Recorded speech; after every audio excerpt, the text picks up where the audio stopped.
여러분 안녕하십니까? 포항 MBC 뉴스입니다. 4월 중순에 때늦은 꽃샘추위가 찾아왔습니다. 오늘 아침 포항 기온이 7.1도로 어제보다 9도 이상 낮은데요. 낮 동안에도 15도 안팎에 머물며 종일 쌀쌀하겠습니다. 조주경 기상캐스터입니다. 날씨 변덕이 심한 요즘입니다. 하루 사이에 기온이 10도가량 크게 떨어졌는데요. 포항의 아침 기온은 7.1도로 찬바람이 불면서 체감온도는 이보다 더 낮겠습니다. 외출하실 때 옷차림 든든하게 챙겨 입고 나오셔야겠습니다. 또 곳곳으로는 서리가 내릴 가능성이 높겠습니다. 과수 개화기이기 때문에 농작물 피해 없도록 각별히 주의해 주시기 바랍니다.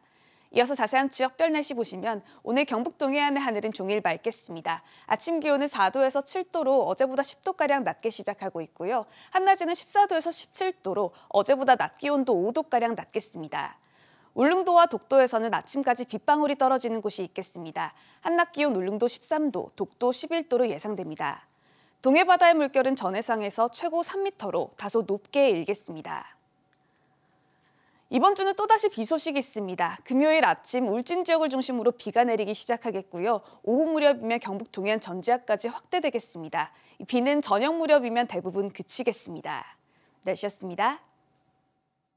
정원 미달, 구인난, 인구 감소. 요즘 지방대학과 지방소재기업, 지방자치단체의 한결같은 고민입니다. 이런 동변상련 처지의 대학과 기업, 지자체가 손을 맞잡았는데요. 대학은 신산업 수요에 맞춰 관련 학과를 발빠르게 개설하고 기업과 지자체는 이들 대학을 지원하는 좋은 사례가 있습니다. 김기영 기자가 보도합니다. 포항대학교와 포스코케미칼은 최근 2차 전지 분야 인재 육성을 위한 업무 협약을 체결했습니다. 포항대학교는 내년에 30명 규모의 신소재 배터리 학과를 개설하고 오는 9월 신입생을 모집합니다. 포스코케미칼은 현재 블루밸리에 짓고 있는 음극재 공장이 2023년 완공되면 이 대학 졸업생을 채용합니다. 대학은 산업 수요에 맞는 학제 개편으로 취업난을 극복하고 기업체는 구직자들이 지방을 외면하는 세태 속에서 우수 인력을 안정적으로 확보할 수 있어 상호 윈윈입니다. 우리 포항대학교는 이미 에코프로 비행과 협약을 통해서 인력 양성을 했습니다. 기업체 만족도가 아주 높았고요. 그래서 이제 포스코케미칼과도 협약을 통해서 인력 양성을 하기로 하였습니다. 위덕대와 한수원도 산학협력형 수소연료전지 발전 사업을 추진합니다. 한수원은 위덕대 학교 부지 6,000제곱미터에 1,000억 원을 투자해 20메가와트/아워 수소연료전지 발전소를 내년 말 완공할 계획입니다. 위덕대는 유휴 부지를 활용하는 데다 한수원으로부터 다양한 장학 인센티브와 인재 채용이 기대되는 만큼 전공 교수 확보에 나섰습니다. 현장 실습을 비롯한 다양한 교육적 목적에도 부합이 되고 또 학교의 미래지향적인 산업 구조를 위한 새로운 학과나 또 새로운 취업이 정대될 것으로. 인구 감소와 노령화가 당면 과제인 경주시로서는 의미 있는 지역 상생 프로젝트에 행정적 지원을 아끼지 않을 방침입니다.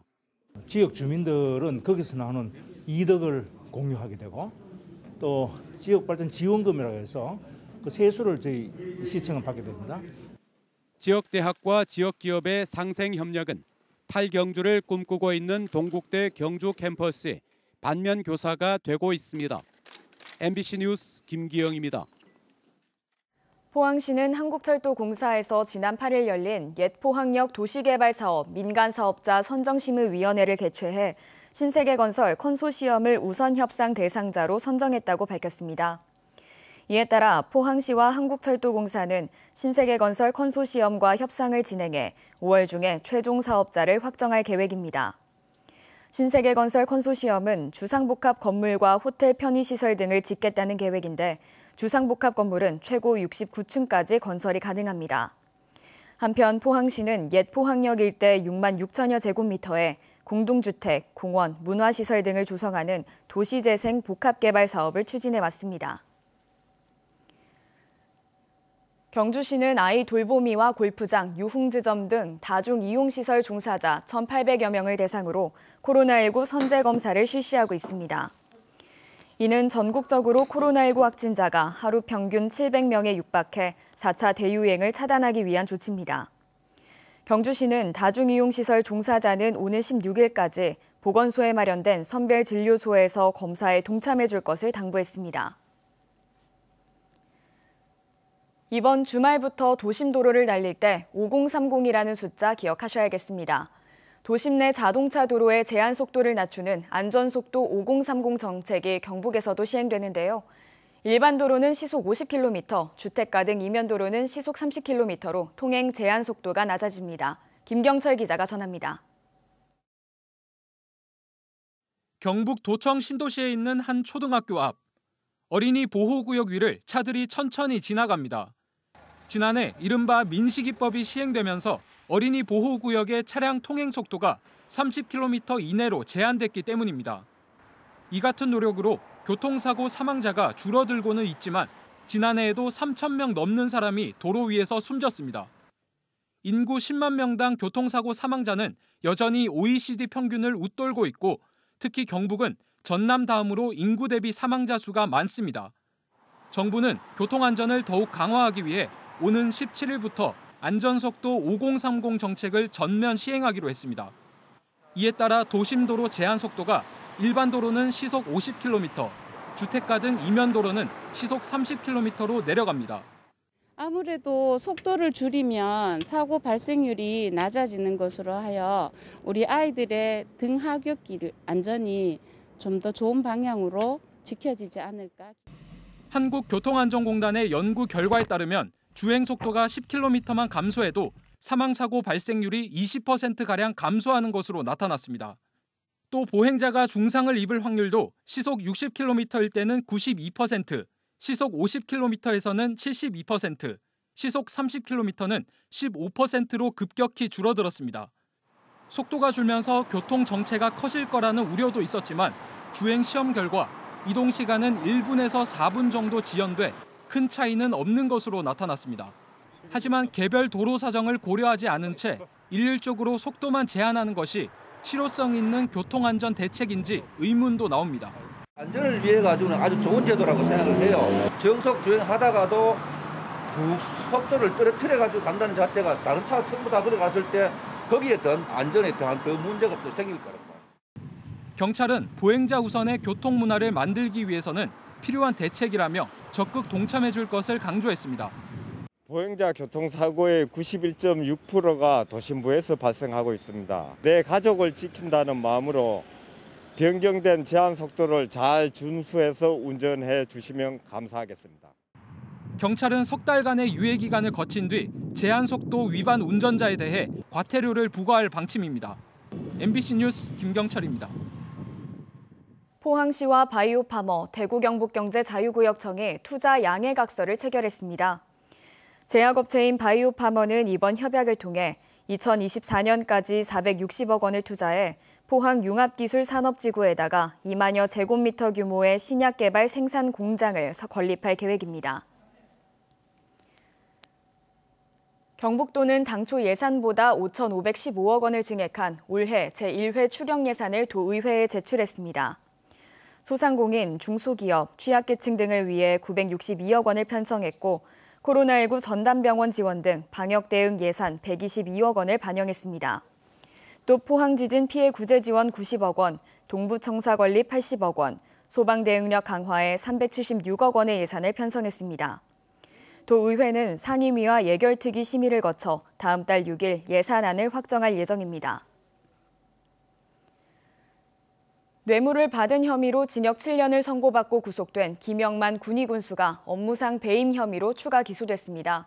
검찰은 김 군수에 대해 징역 1년 6개월을 구형했습니다. 보도에 권윤수 기자입니다.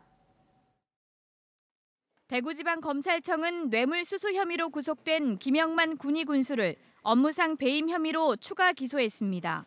2016년 군위 축협 조합원들이 대구 경북 통합신공항 사업을 반대하자 군위군 교육발전위원회가 축협에 넣은 정기예금 20억 원을 해지하고 군위 농협에 예치하도록 한 혐의입니다. 김 군수는 위원회 당연직 이사였습니다. 축협에 2,500만 원 정도의 손해를 입히고 농협에는 이익을 줬다고 검찰은 밝혔습니다. 대구지법 형사 4단독 김남균 판사의 심리로 열린 공판에서 검찰은 김 군수가 수사 과정에 범행을 부인했다가 번복하고 배임이 아니라며 반성하지 않아 죄질이 무겁다며 징역 1년 6개월을 구형했습니다.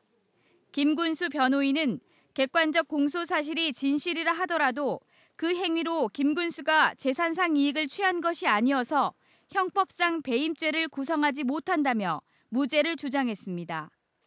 김 군수는 최후 변론에서 군이 축협이 신공항 이전을 반대해 경종을 울리기 위한 것이었지 계산적인 것이 아니었다고 밝혔습니다. 1심 판결은 다음 달 27일 내려질 예정입니다. 김영만 군이 군수는 관급공사와 관련해 모 업체 관계자로부터 2억 원의 뇌물을 받은 혐의로도 1심에서 징역 7년을 선고받아 구속됐고 현재 항소심이 진행 중입니다. MBC 뉴스 권윤수입니다. 포항시가 산업통상자원부 철강산업 제도약 기술개발사업 사업 운영지원단 공모에 선정됐다고 밝혔습니다. 이에 따라 정부는 2025년까지 1,354억 원을 들여 철강 중소, 중견기업, 기술혁신과 고부가 가치 품목 전환을 위한 연구개발 등을 지원합니다.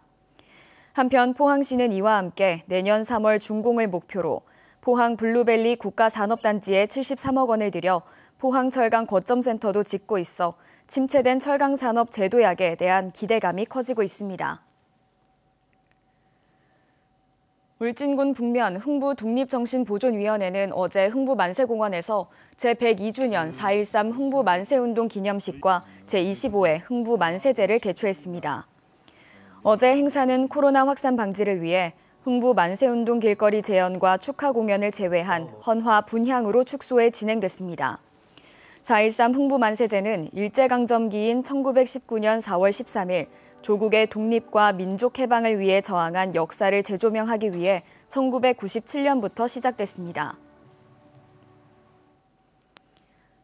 450여 년 전 퇴계 선생의 마지막 귀향길을 따라 걷는 행사가 2년 만에 재개됩니다. 방역을 위해 참여 인원은 최소화하는데요. 물러섬의 미학이 담긴 퇴계 선생의 뜻은 그대로 살릴 계획입니다. 엄지원 기자가 전합니다. 452년 전 4월의 봄. 선조 임금의 만류를 뒤로하고 조정을 떠나 고향 안동으로 향했던 퇴계 이황 선생. 이 귀향길을 끝으로 선생은 채 2년이 안 돼 여생을 마무리했습니다. 퇴계 선생은 마지막까지 후황양성에 힘쓰며 낮춤과 성김을 몸소 실천했습니다. 서울에서 안동까지 270km, 선생의 귀향길을 따라가는 행사가 2년 만에 재개됩니다. 임금께 하직 인사를 올린 경복궁부터 시작해 이틀 밤을 지낸 봉은사, 여주와 충주, 단양, 안동까지 매일 20km를 걸어갑니다. 오는 15일부터 13박 14일 일정입니다. 거리두기로 인원은 하루 4명으로 축소됐지만 언택트 참여의 문은 더 넓어졌습니다. 선생의 시, 도산 12곡 등을 노래하며 걷고 퇴계 선생을 주제로 한 강연 등이 진행돼 유튜브 채널을 통해 볼 수 있습니다. 퇴계학 전문 학자들도 참석해 구간마다 얽혀있는 선생의 일화와 정신을 설명합니다.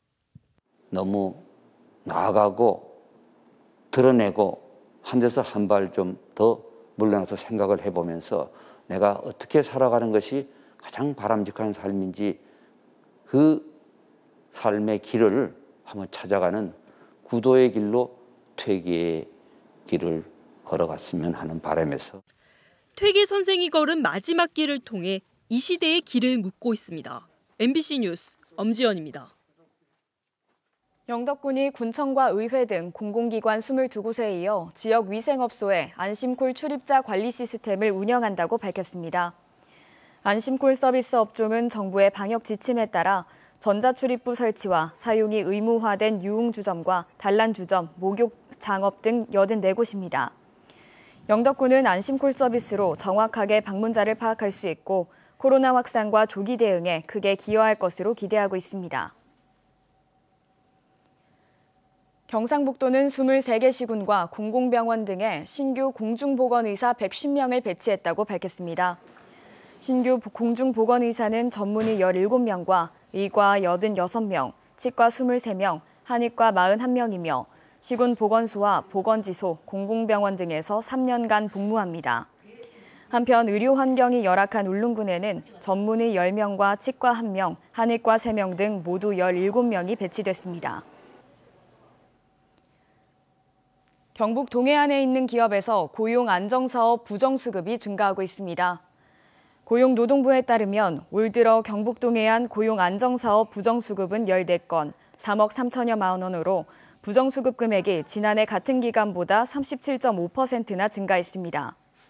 부정수급 사례로 버스업체나 철강업체 등이 서류를 조작해 고용유지 지원금이나 청년 추가 고용 장려금 등을 불법으로 받아 챙겼습니다. 국립수산과학원은 강원도 양양 삼척 연안에서 주변 해역에 비해 수온이 5도에서 7도 낮은 냉수대가 올 들어 처음으로 발생했다고 밝혔습니다. 지난 12일 강릉 5.8도, 삼척 4.3도로 측정됐는데 냉수대가 발생하면 양식 생물의 면역력이 저하돼 질병이나 폐사 가능성이 높아집니다.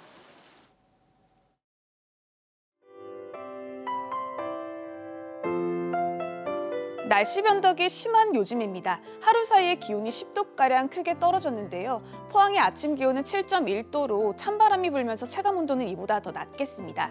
외출하실 때 옷차림 든든하게 챙겨 입고 나오셔야겠습니다. 또 곳곳으로는 서리가 내릴 가능성이 높겠습니다. 과수 개화기이기 때문에 농작물 피해 없도록 각별히 주의해 주시기 바랍니다. 이어서 자세한 지역별 날씨 보시면 오늘 경북 동해안의 하늘은 종일 맑겠습니다. 아침 기온은 4도에서 7도로 어제보다 10도가량 낮게 시작하고 있고요. 한낮에는 14도에서 17도로 어제보다 낮 기온도 5도가량 낮겠습니다. 울릉도와 독도에서는 아침까지 빗방울이 떨어지는 곳이 있겠습니다. 한낮 기온 울릉도 13도, 독도 11도로 예상됩니다. 동해 바다의 물결은 전해상에서 최고 3m로 다소 높게 일겠습니다.